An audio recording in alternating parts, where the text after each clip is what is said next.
우리나라를 가장 싫어하는 나라가 있습니다. 혹시 어떤 나라인지 아십니까? 여러분 전부 다 북한 생각하시겠죠? 북한은 사실은 우리 헌법으로 보면 우리나라입니다. 자, 그러면 다른 나라 중에 우리나라를 아주 싫어하는 나라가 있습니다. 일본. 일본도 우리를 싫어하죠. 우리가 싫어한 만큼. 그런데 우리는 별로 싫어하지 않는데 우리나라를 싫어하는 나라가 있습니다. 대만입니다.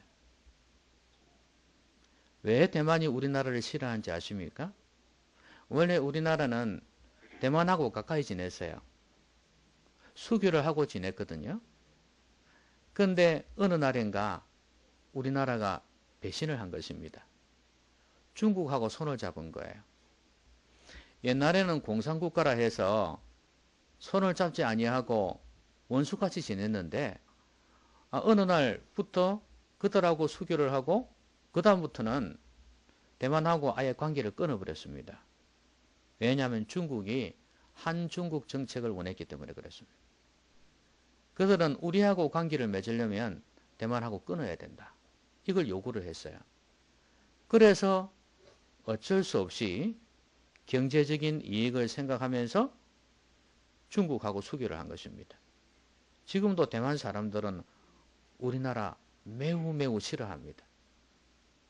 보세요. 두 나라를 다 같이 했으면 얼마나 좋겠습니까? 그런데 어떤 경우에는 이렇게 하나를 가까이 하면 하나를 멀리 해야 되는 경우가 생긴단 말이에요. 누구를 친구로 삼느냐 하는 거 참 중요하지 않습니까? 그래서 어릴 때부터 친구의 중요성을 강조를 하는데, 그런데 이 친구를 사귀면 또 어떤 친구가 따라오는 친구들이 있어요. 그하고 친한 친구들이죠.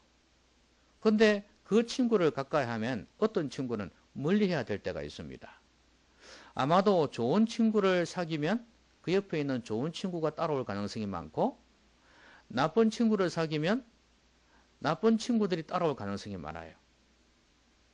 그러니까 누구를 가까이 하느냐에 따라서 어떤 사람이 나에게 올 수도 있고 안 올 수도 있고, 유익을 얻을 수도 있고 유익을 얻지 못할 수도 있습니다. 하나님께서 우리 보고 늘 하시는 말씀이 그래요. 세상을 가까이 하지 말아라. 왜 그럴까요? 왜 세상을 가까이 하지 말라고 말씀하실까요? 세상의 임금이 바로 마귀이기 때문에 그렇습니다. 우리가 몰라서 그렇지 세상 안에는요, 세상 사람들이 살고 있고 세상 사람들이 만들어 놓은 제도가 있고 문화가 있어요. 그 모든 것은 사실 사람으로부터 나온 겁니다. 그러면 그 사람을 지배하는 자는 누구냐? 마귀거든요. 그러니까 마귀가 궁극적으로는 뒤에서 조종하고 계략을 꾸며서 우리 세상 안에 하나님을 대적하는 문화, 하나님을 대적하는 사상들을 집어넣었습니다. 그러니까 사람들이 세상을 가까이 하게 되면 하나님을 멀리하게 되어 있다 그 말이죠. 이건 사람을 사랑하지 말라는 이야기가 아니에요. 아예 세상으로부터 단절되어져서 저 산속에 들어가 살아라, 그것도 아닙니다. 세상을 가까이 하지 말라는 것은 마귀와 마귀의 영향을 받은 사람이나 제도나 문화를 가까이 해서 그 영향을 받지 않도록 하라는 그런 말씀이에요. 이렇게 하나님께서 세상을 가까이 하면 하나님을 멀리하게 된다고 말씀을 합니다. 그래서 이스라엘 백성들에게 우상을 숭배하지 말라고 그토록 명령하고 당부하셨습니다. 1계명, 2계명이 제일 중요하잖아요. 그러니까 제일 앞에다 둔 이유가 바로 그것 때문입니다. 이스라엘 백성들을 가나안 땅에 들여보내서 거기에서 하나님을 더욱 가까이 하고 말씀에 순종하는 삶을 살라고 그렇게 하신 것인데, 이들이 우상을 숭배하고 그러다 보니까 하나님을 멀리하게 되는 겁니다.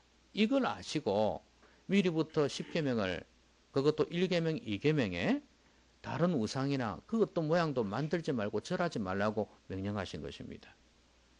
여러분, 세상을 가까이 하면 하나님을 멀리하게 되어 있어요. 하나님을 가까이 하면 세상을 멀리하게 되어 있습니다. 자, 하나님께서는 오늘 여호수아를 통해서 다시 한 번 더 말씀하십니다. 이제 이스라엘 백성들이 가나안 땅에 들어갔습니다. 그런데 여호수아가 나이가 많아서 늙어서 죽게 되었다고 말씀해요. 그런데 이 여호수아가 이 이스라엘 백성들에게 당부를 하고 있습니다. 한마디로 이야기하면 하나님을 가까이 하라는 거예요. 우상을 멀리하고 이방민족을 멀리하라는 거예요. 하나님을 가까이 하면 너희들의 삶은 평탄할 수 있지만 그렇지 아니하면 그 결과는 불을 보듯이 뻔하다는 거예요.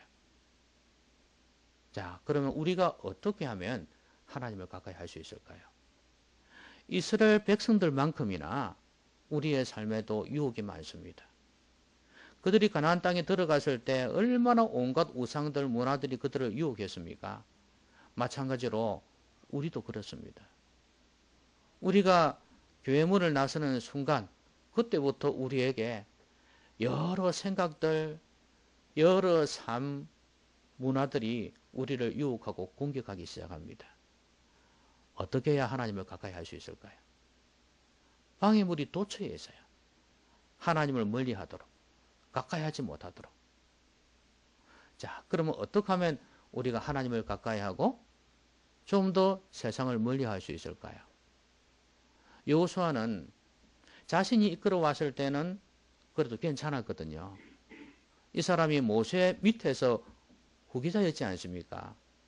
모세 하면 딱 떠오르는 단어가 있지 않습니까? 율법이잖아요. 그렇죠? 그러면 그 밑에서 수종 들었던 여호수아는 말할 것도 없이 말씀의 사람이었습니다. 누구보다도 말씀을 잘 알았어요. 그래서 이스라엘 백성들을 말씀으로 잘 인도를 했습니다. 그런데 이제 이 사람이 죽게 되었단 말이죠. 그래서 이 사람들에게, 이 백성들에게 하나님을 가까이 해라 이렇게 명령을 합니다. 지도자가 사라집니다. 자, 하나님을 가까이 하려면요, 지도자가 없어도 신앙을 유지할 수 있는 사람이라야 하나님을 가까이 할 수 있어요. 다른 말로 이야기하면 독립적인 신앙입니다. 지금까지는 여호수아가 잘 이끌어 왔잖아요. 그런데 이제 지도자가 사라진단 말이에요. 자, 이런 가운데에서 어떻게 해야 되냐? 이 가운데에서 여전히 하나님의 말씀을 붙들고 하나님을 사랑하면서 하나님을 가까이 하면서 살 수 있어야 이 사람이 진정으로 하나님을 떠나지 않습니다. 오늘날 성도들은 어떤 모습이 있냐면 목회자에게, 교역자에게 너무 기대는 성향이 있습니다. 목회자가 필요 없다는 거 아니에요. 목회자가 중요하죠. 하나님의 말씀을 공적인 예배에서 대언해 주니까 중요하죠. 그리고 성도들을 돌아보는 것도 필요합니다. 믿음이 어린 성도들도 있으니까요. 그런데 성도들이 스스로 독립하려고 하는 정신이 너무 약해요. 신앙이라는 것은 목회자들의 전유물인 것처럼 여기고 있습니다. 아니에요. 여러분, 하나님은 여러분의 것입니다. 하나님은 여러분의 하나님이에요. 여러분 입장에서 볼 때는 바로 나의 하나님이 되셔야 되는 거야. 이런 독립적인 신앙을 가져야 되지 맨날 남에게 의지하듯이 그래가지고 어떻게 하겠습니까? 어린 아이 때는 엄마가 오줌 똥 다 받아주고 젖도 먹여주고 밥도 먹여주고 다 해줍니다. 어느 정도 자라면 스스로 일어나야죠. 그렇지 않습니까? 안에 생명이 있는 아이라면은요, 일어서면서부터 뛰쳐나가기 시작합니다. 짐승들도 그렇지 않아요? 이제 눈 뜨고 뛰어다니면요, 밖으로 막 돌아다니면서 장난도 치고 그래요. 왜? 생존 연습을 하는 거예요. 이렇게 동물이나 생물학적인 사람은 다 그렇게 하는데 왜 영적인 면에서 성도들은 그렇게 하지를 않느냐 이거예요. 스스로 좀 더 움직이려고 하고 스스로 자라나려고 하고 일꾼이 되어가려고 하는 노력을 왜 못하냐 이거예요. 혹시 안에 생명이 없기 때문 아닙니까? 살아있는 것은요, 움직이게 되어 있어요. 살아있는 것은요, 세포가 자라게 되어 있어요. 마찬가지로 내 안에 생명이 있다면, 내 안에 예수 그리스도 그분이 있다면, 영적인 생명이 있다면 이 생명은 자라가게 되어 있습니다. 여러분 스스로 자라려고 하십니까? 만약에 이 마음이 없다면 여러분 다시 한 번 더 여러분의 삶의 모습을 돌이켜보면서 죄악을 하나님 앞에 잡아가셔야 됩니다. 그리고 예수 그리스도를 여러분의 마음속에 주인으로 모셔야 돼요. 예수님께서 나의 죄 때문에 십자가에서 죽으신 것을 믿을 수 있어야 돼요. 그렇지 않으면 여러분 안에 생명이 없습니다. 영적인 생명이 없어요. 영적인 생명이 들어가기 시작하면요, 막 숨 쉬려고 하고 숨을 쉬기도 하고 움직이고 활동하고 자라가기 시작한다는 거예요. 음식을 먹고 싶어 하는 거예요. 누가 호흡하지 말라고 코를 막으면 온몸을 뒤척이면서 손을 떼려고 합니다. 숨을 쉬려고요. 이게 살아있는 생명의 모습이에요. 내 안에 영적인 생명이 있으면 기도하고 싶어 합니다. 내 안에 영적인 생명이 있으면 영의 양식인 하나님의 말씀을 보려고 한다 그 말이에요. 들으려고 한다 그 말이에요.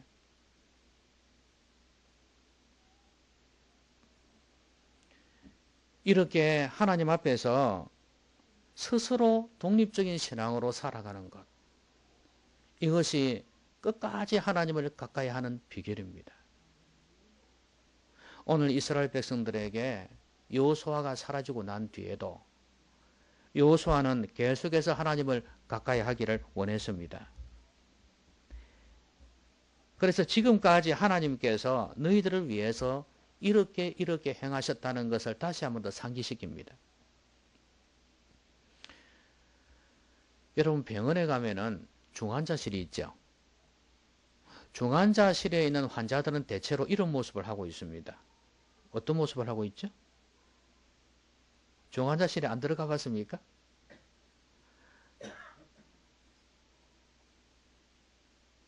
우리 이창민 성도님은 중환자실에 들어가셨죠?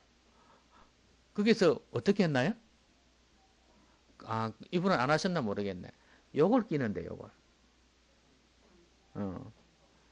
산소 호흡기를, 산소 마스크를 낀단 말이에요. 왜요?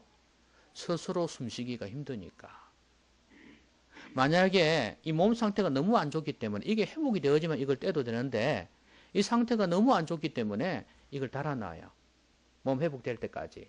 그런데 이 산소 호흡기를 떼면 죽는 경우가 많아요. 여러분 이런 사람은 식물인간도 그렇지 않습니까? 이런 사람은 사람 구실을 제대로 못하고 있습니다. 지금 중환자실에 누워 있으면. 그렇죠? 남의 그러니까 다른 산소를 통해서 기구를 통해서 자기의 생명을 유지해 가고 있지 않습니까? 그러니까 자기 목숨이 아니란 말이에요. 사실은. 제대로 살아있어도 산 게 아니라 그 말이에요. 진짜로 사는 사람은 자기 호흡으로 숨을 쉴 수 있어야 돼요. 그런데 오늘날 성도들이 이런 사람이 많아요. 자기 호흡으로 숨을 쉬면서 살지 못해요. 자기 믿음으로 살지를 못해요. 자기의 영적인 기도를 통해서 자기의 경건 생활을 통해서 살아가지를 못해요. 누가 밥을 떠먹여 주듯이 그렇게 신앙생활하는 사람들이 많다 그 말이에요. 나를 위해서 누가 기도해 줘야지 내 신앙생활이 유지가 되고 누가 말씀을 떠먹여 줘야지 겨우 주일날 한번 와가지고 듣는 말씀 그걸 통해서 겨우 몇 명이나 유지하고 있다 그 말이에요. 자기 신앙이 아니에요. 살아있는 신앙이 아니에요. 여러분 이런 신앙이 되었어야 되겠습니까? 독립적인 신앙을 가지시기를 바랍니다. 이제 산소호흡기 필요 없어. 누가 날 위해 기도해 주지 않아도 돼. 부모님이든 자식이든 남편이든 아내든 할 것 없이 나 스스로 독립적으로 누가 기도하라는 소리 안 해도 말씀 보라는 소리 안 해도 내 스스로 신앙생활 할 수 있는 그런 사람이 되어야 되지 않겠습니까? 이런 사람이 하나님을 가까이 할 수가 있어요. 여호수아는 그걸 알고 이스라엘 백성들에게 내가 이제 사라져도 너희들은 계속해서 하나님을 사랑하고 가까이 해라. 그렇게 말씀하시는 거예요. 경건 훈련이 참 중요합니다. 바울은요, 여러 지역을 다니면서 전도했지 않습니까? 근데 여러분 에베소라는 지역이 있습니다. 여러분 에베소서라는 성경을 아시죠? 에베소 교회 성도들에게 편지한 내용이 에베소서인데요.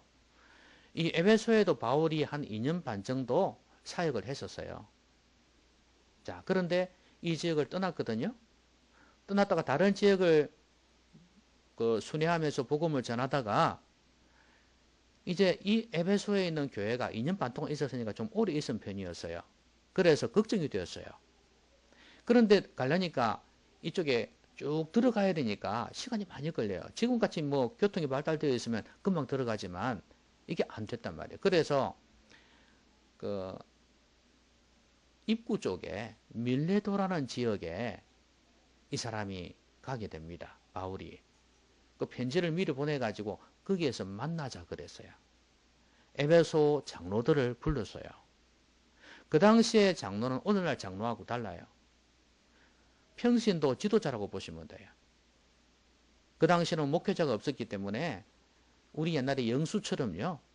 그렇게 교회를 돌보던 사람이라고 보시면 됩니다. 자, 밀레도에서 만났습니다.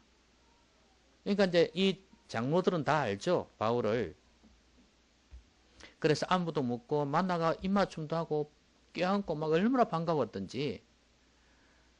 그래 선교사 바울 보고 뭐 선교사님이라 했던지 사도님 했던지 상관없이 선교사님 참 수고가 많죠 이러고 또 이 사람은 너희를 참 그 교회에서 수고한다고 하면서 서로 껴안고 막 위로하고 그랬어요. 그런데 내가 갈 수가 없다 거기에. 그래서 그러면서 뭐라고 그러냐면 나는 비록 못 가지만 내가 너희들을 말씀께 부탁한다 그랬어요. 말씀께 부탁한다. 그 말씀이 너희를 능히 든든히 세우사 그렇게 함을 입은 모든 사람 가운데 기업이 있게 하시리라 이렇게 말씀을 했어요. 자기가 2년 반 동안 부지런히 가르쳤거든요. 하나님의 말씀을. 그래서 이들이 말씀을 알고 있어요. 그리고 말씀 먹는 법도 알고 있어요. 그래서 이 말씀을 너희들을 말씀에게 부탁한다는 거예요. 비록 내가 없어도. 이 말씀이 너희를 능히 든든히 세우지 않겠냐. 그래서 한편으로 걱정되지만 나 걱정 안 하고 떠나간다. 이거예요. 보세요. 하나님의 말씀이 있으면 된다 그 말이에요. 지도자가 비록 없어도 된다 그 말이에요. 있으면 더 좋죠. 이 말은 뭐냐면 독립적인 신앙까지라는 거예요. 여러분 스스로 하나님의 말씀 붙들 수 있는 그런 사람이 되셔야 된다 그 말이에요. 여러분 스스로 기도할 수 있겠습니까?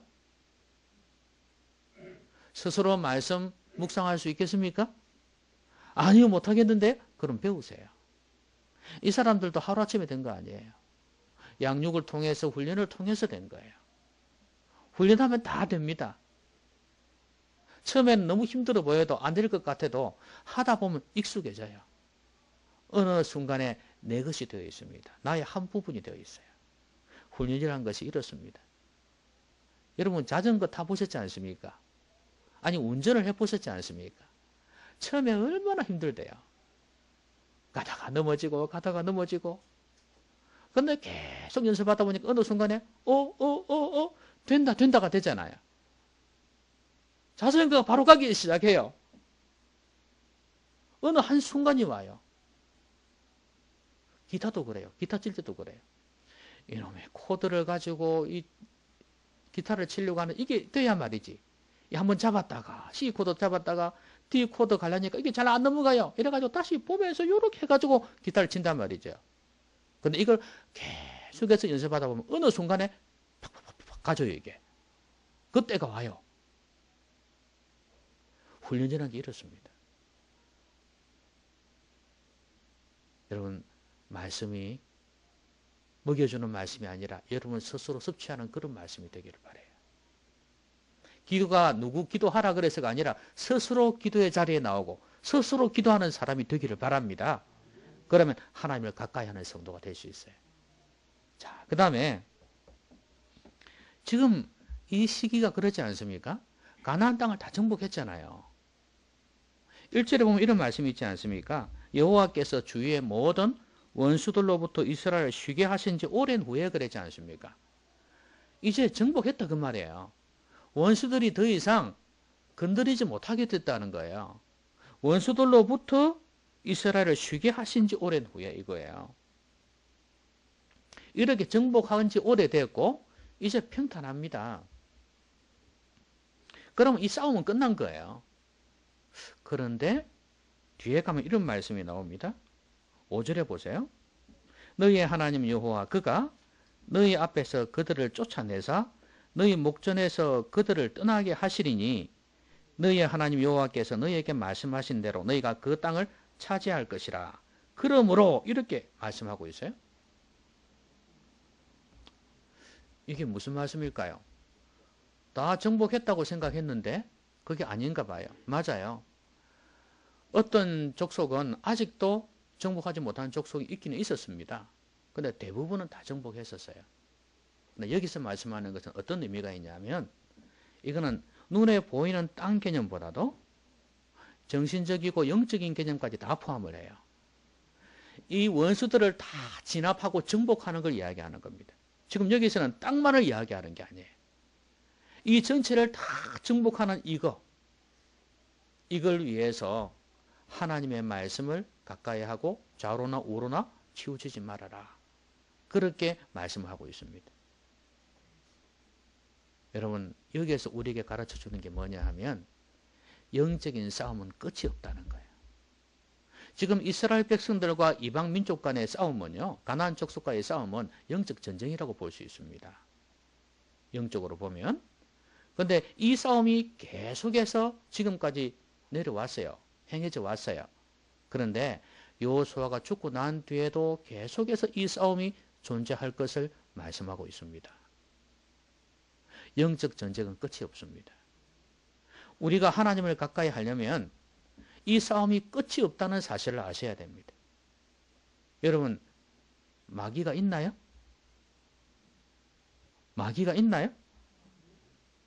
뭐 이상하게 생긴 그런 게 마귀인가요? 마귀는요, 영적인 존재입니다. 검은 사제들이라는 영화가 있었죠? 보셨습니까? 검은 사제들인 영화, 이게 있었는데, 캐톨릭 신부들의 이야기예요. 그런데 그 한 여자에게 엄청난 귀신이 들렸죠. 뭐 사탄이라고 해도 괜찮아요. 그런데 얼마나 안 나가는지, 모든 신부들이 동원되어져도 힘들 정도예요. 나중에 결국은 나가긴 나가지만 한 영혼을 사로잡고 있는 마귀의 권세가 얼마나 대단한지를 보여주는 거예요. 그거는 이제 귀신 들림이라고 그러죠. 완전히 장악하는 거니까요. 컨트롤하는 거예요, 완전히. 그런데 마귀는요, 자기가 직접 공격할 때도 있지만 귀신들을 통해서 공격할 때가 있고, 자기 부하들입니다. 그 다음에 그 밑에 악한 영들을 통해서 공격할 때가 있어요. 여러분, 지금도 악한 영이 존재한다는 사실을 아셔야 됩니다.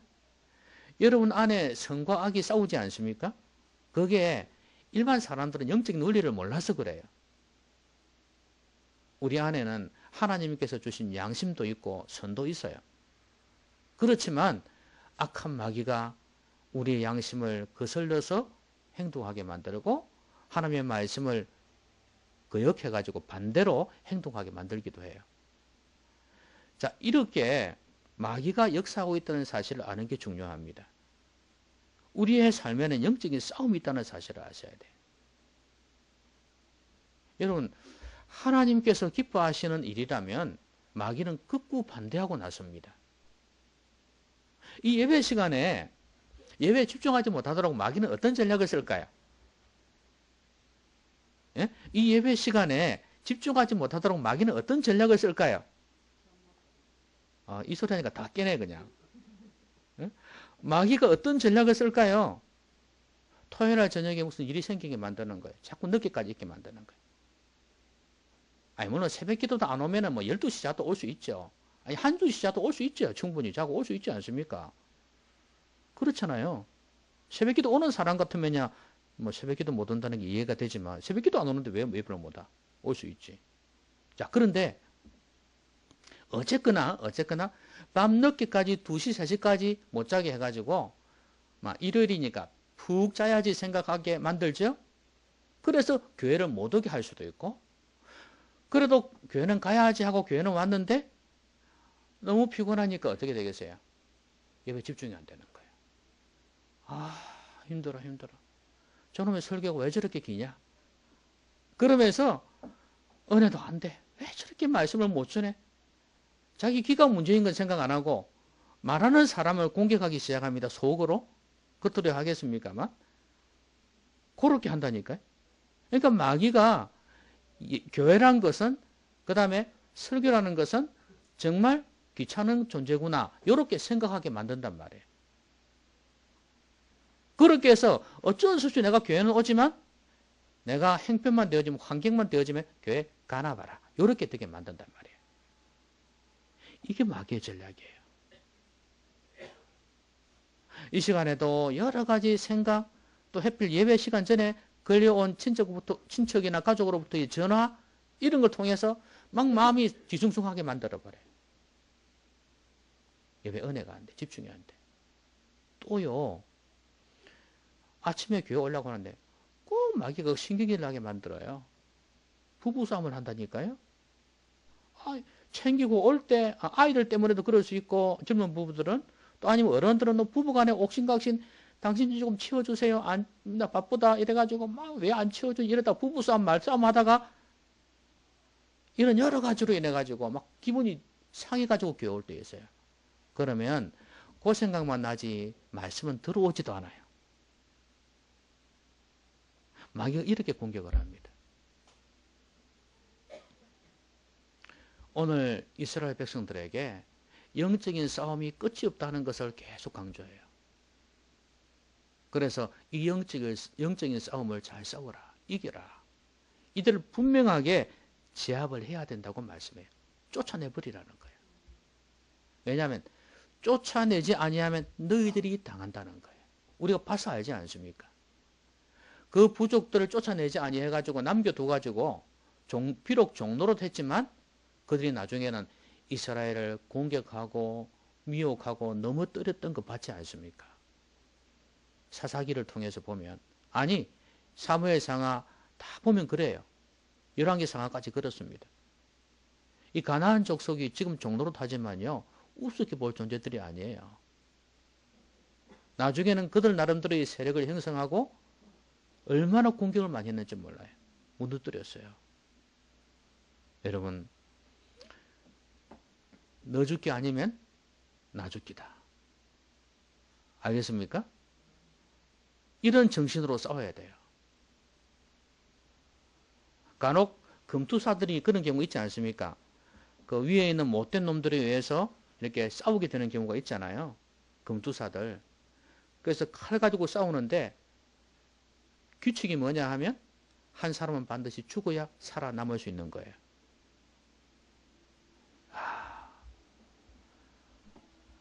이럴 때 심정이 어떨까요? 사람 죽이기 싫은데 나는 칼로 이 동물은 죽여봤지만 사람은 안 죽여봤는데 둘이를 붙여가지고 여러분 기독교인들을 보고 기독교인도 있거든요. 금투사가 기독교인들을 보고 잡아다가 이렇게 잔인한 짓을 시키는 경우가 있어요. 한 번은 이런 일이 있습니다. 카타고메 선교자에 나오는 내용인데요. 한 명은 이 세상에 그냥 금투사고요. 한 명은 예수 믿는 사람이니까 잡아온 거예요.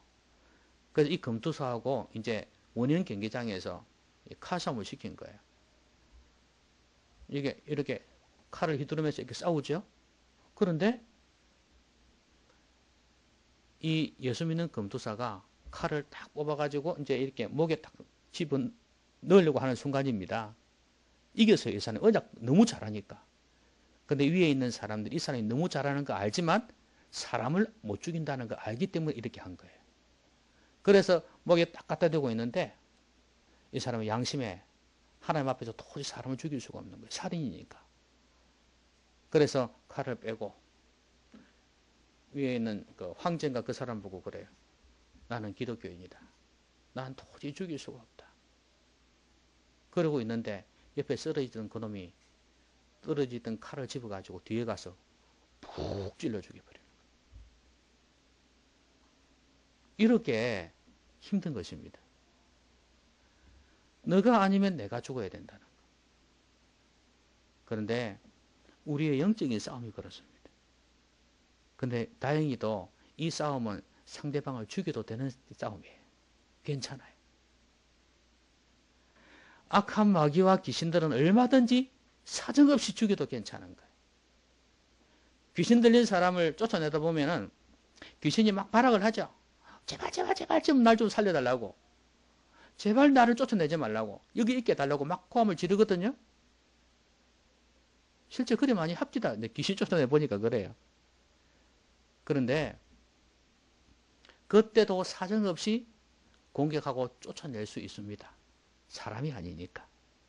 사람의 형상을 가지고 사람의 모양을 가지고 오지만 사람은 아니니까 괜찮아요. 우리는 영적 전쟁에 임할 때 나 죽기 아니면 너 죽기, 너 죽기 아니면 나 죽기, 그런 자세로 싸워야 된다 그 말이에요. 왜냐하면 이놈들을 쫓아내지 아니하면 내가 살아남아 있을 수가 없어요. 하나님을 가까이 할 수가 없어요. 하나님을 가까이 하려면 이놈의 마귀를 쫓아내어 버려야 된다면, 귀신들을 쫓아내야 된단 말이에요. 그런데 하나님을 가까이 하려고 한다 하면서 여전히 마귀의 공격을 그대로 내버려 두고 마귀의 유혹을 그대로 내버려 둔다면 어떻게 되겠어요? 하나님은 멀어지는 거예요. 오히려 마귀와 가까워지는 거예요. 영적 전쟁에 휴전은 없습니다. 남북관계가 그렇지 않습니까? 휴전했다, 정전협정했다 하지만 끝난 게 아니죠. 계속해서 공격하지 않습니까? 악한 자들이니까 그래요. 마찬가지로 마귀도 악한 자입니다. 아까 그놈처럼 이제 죽었다 싶었지만 뒤에서 몰래 찌르지 않습니까? 그런 것처럼 악한 마귀가, 악한 귀신들이 그래요. 제압했다 싶은데 또 일어나서 공격을 해요. 터미네이터처럼.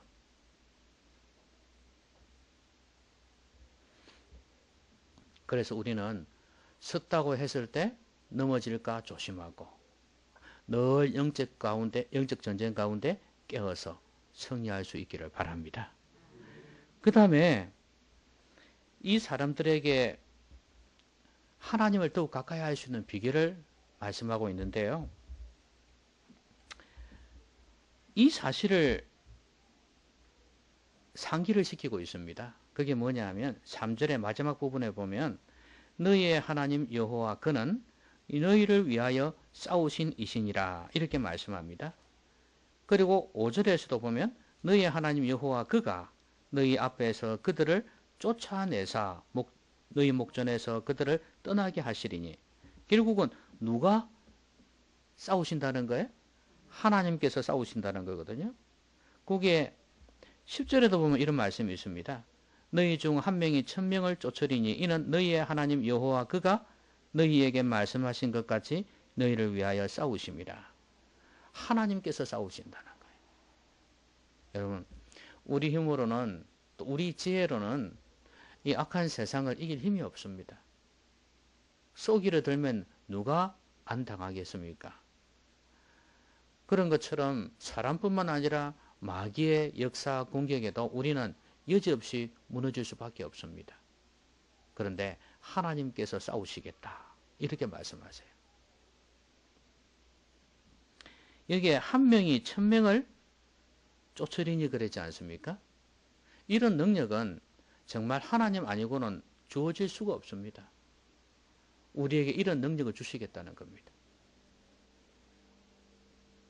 여러 사람의 공격도 유혹도 계략도 간파해낼 수 있는 힘을 하나님께서 주시겠다 말씀하시고, 그들을 악한 자들을 싸워서 이길 수 있는 힘도 하나님께서 주시겠다고 말씀을 합니다. 아마 경찰들은 이런 게 있을 거예요. 경찰 안에 그 아주 뿌리 깊이 박힌 부정부패가 있을 거 아닙니까? 깡패들하고 또 아주 위장해서 나쁜 짓 하는 사람들 있지 않습니까? 퇴폐업소 같은 거 있잖아요. 그런 사람들하고 연결해가지고 돈을 받고 눈 감아주고 그런 거 많이 있잖아요.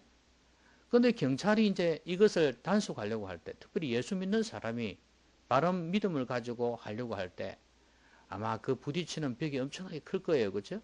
그런데도 하나님께서 나와 함께 하신다면 된다는 그런 믿음이 있는 사람은 나중에 마지막에 승리할 겁니다.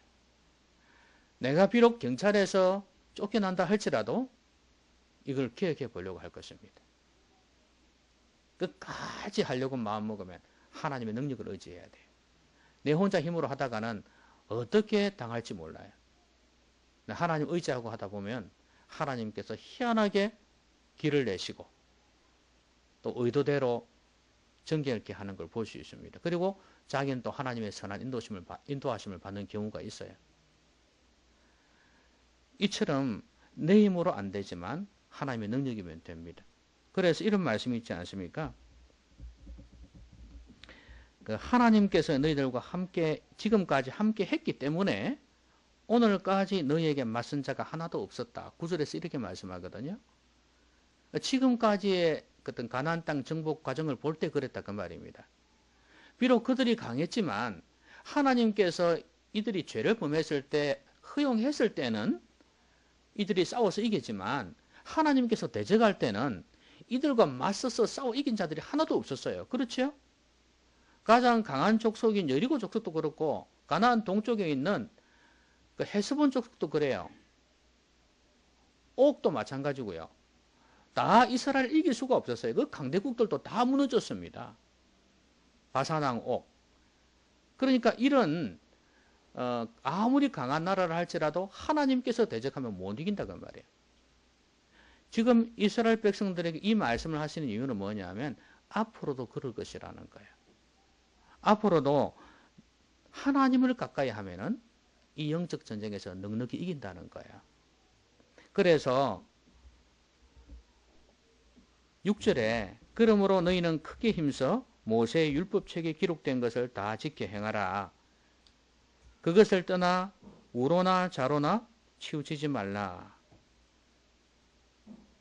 그리고 너희 중에 남아있는 이민족들 중에 들어가지 말라. 그들의 신들의 이름을 부르지 말라. 그것들을 가리켜 맹세하지 말라. 또 그것을 섬겨서 그것들에게 절하지 말라. 여러분 이걸 보니까 어떤 생각이 듭니까? 지금 여호수아가 하는 말이거든요. 모세가 죽을 때 여호수아가 뒤를 이을 때 이 말씀을 했어요. 예? 여호수아 1장 8절 말씀 아시잖아요. 이 율법책을 내 입에서 떠나지 말게 하며 주야로 그것을 묵상하여 그 가운데 기록한 대로 다 지켜 행하라. 그리하면 내 길이 평탄하게 될 것이라 내가 형통하리라. 그렇게 약속하셨잖아요. 똑같아요. 그리고 모세한테도 마찬가지예요. 계명을 주셨지 않습니까? 거기에 7절이 그거 아닙니까? 1계명, 2계명이잖아요. 7절이. 그러니까 이어져 계속 내려오는 거예요. 그러니까 여호수아는 이 말씀들을 마음에 두었습니다. 그래서 자기도 이제 백성들에게 이 말씀하는 거예요. 하나님을 가까이 할 때 적을 완전히 진압할 수 있다는 것, 지압할 수 있다는 것, 영적 전쟁에서 이길 수 있다는 거예요. 그러니까 하나님을 가까이 해라. 그래서 하나님의 말씀을 주야로 묵상해라는 거예요. 하나님의 말씀을 즐거워해서 주야로 묵상해라는 거예요. 내 입에서 떠나지 말게 하라는 거예요. 그리고 좌로나 우로나 치우치지 말라는 것은 말씀대로 가라는 거예요. 그러면 이 전쟁에서 반드시 이길 거다. 그리고 하나님보다 더 사랑하는 우상을 두어서는 안 된다는 거예요. 그게 대단해 보여도 그걸 두지 마라. 너희 인생의 목표가 그게 되어서는 안 된다는 거예요. 하나님 외에 그 어떤 것이 되어서는 안 된다는 거예요. 하나님만이 너희 인생의 목표가 되어야 된다. 그러면 하나님이 너희들을 가까이 할다. 왜냐하면 너희들이 하나님을 가까이 했기 때문에 하나님도 너희들을 가까이 하게 될 것이다. 그러면 이 싸움은 끝난 싸움이다 이거예요. 여러분 우리가 살아가면서 성공이냐 실패냐 형통이냐 이렇게 많이 고민하죠. 어떻게 하면 이 세상에서 성공할 것인가 생각하지 않습니까? 그런데 이 모든 것은 누구한테 달렸다고요? 하나님께 달렸다는 거예요. 왜냐하면 우리가 세상에서 비록 많은 걸 가졌다 할지라도 하나님께서 도우시지 아니하시면 그 모든 거 다 끝나는 겁니다. 오늘 새벽에 새벽기도 때 보셨잖아요. 호세아서에 보면 이스라엘 백성들이 많은 걸 누렸어요. 하나님 주신 것들이 많이 있었어요.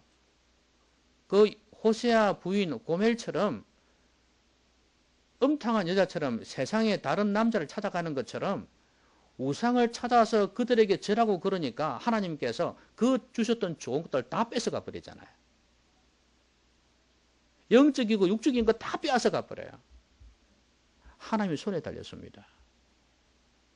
그래서 하나님을 가까이 할 때 승리할 수 있다. 완전히 제압할 수 있고 형통할 수 있다는 거 보여주고 있는 거예요. 여러분 인생이 여러분의 손에 달린 거 아닙니다. 여러분에게 있는 재산에 달려 있는 게 아니에요. 여러분의 능력에 달려 있는 게 아니에요. 운명에 달려 있는 거 아니에요. 하나님께 달려 있습니다. 말씀 읽겠습니다. 하나님은 전능하신 분이십니다. 하나님을 가까이 하십시오. 하나님을 가까이 하지 않으면 다른 것을 가까이 하게 되어 있습니다. 독립적인 신앙을 가지고 비록 지도자가 없어도 내 스스로 알아서 챙기는 신앙, 스스로 호흡할 수 있는 신앙, 남에게 의존하지 않는 그런 독립적인 신앙을 가지면 하나님을 어떤 경우에도 가까이 할 수 있습니다. 그리고 영적 전쟁에 휴전이 없다는 사실을 알아야 됩니다. 이 싸움에서 지고 나면 하나님은 멀리 가버리십니다. 이 마귀를 멀리하고 이길 때 하나님을 가까이 할 수 있습니다. 너 죽고 나 죽기 식이라는 식으로, 아니 너 죽고 나 살자 식으로 정말 강하게 싸우셔야 됩니다. 온 기력을 다해서 싸워야 됩니다. 섰다고 했을 때 넘어질까 조심해야 됩니다. 휴전 없습니다. 또 일어납니다. 또 생깁니다. 끝났다 싶은데 또 일어납니다. 이게 우리의 영적인 싸움이에요. 꼭 터미네이터처럼 쓰러졌다 싶은데 또 이상하게 일어나 달려오고 우리 죽을 때까지 그럴 겁니다. 대신에 이 끝나지 않는 싸움이지만 죽을 때에 끝나겠지만 하나님께서 우리와 함께 하시면 됩니다. 하나님이 가까이 하시면 이 싸움에서 넉넉히 이길 수 있어요. 그래서 우리는 하나님의 말씀을 주야로 묵상하고 우상을 숭배하지 않고 하나님 외에 더 사랑하는 것을 삶에 두지 않고 인생의 목표로 두지 않고 하나님만을 목표로 두고 살아가면 우리는 하나님을 가까이 할 수 있을 겁니다. 아무쪼록 여러분의 삶 하나님께 달려 있습니다. 이 세상에서 하나님께서 우리를 붙잡으시면 됩니다. 근데 하나님께서 나를 가까이 하는 자를 내가 가까이 하겠다. 나를 존중히 여기는 자를 내가 존중히 여기고 나를 멸시하는 자를 경멸히 여기겠다. 이렇게 말씀하셨습니다. 하나님을 가까이 하는 여러분의 삶이 되시기를 주의 이름으로 기원합니다. 같이 한번 기도하겠습니다. 오늘 말씀 생각하면서 좀 기도했으면 좋겠습니다. 특별히 나에게 주시는 말씀이 한 개라도 있을 겁니다. 이 말씀 마음에 새기고 내 입술로, 내 입으로 고백하면서 기도하도록 하겠습니다. 기도하겠습니다.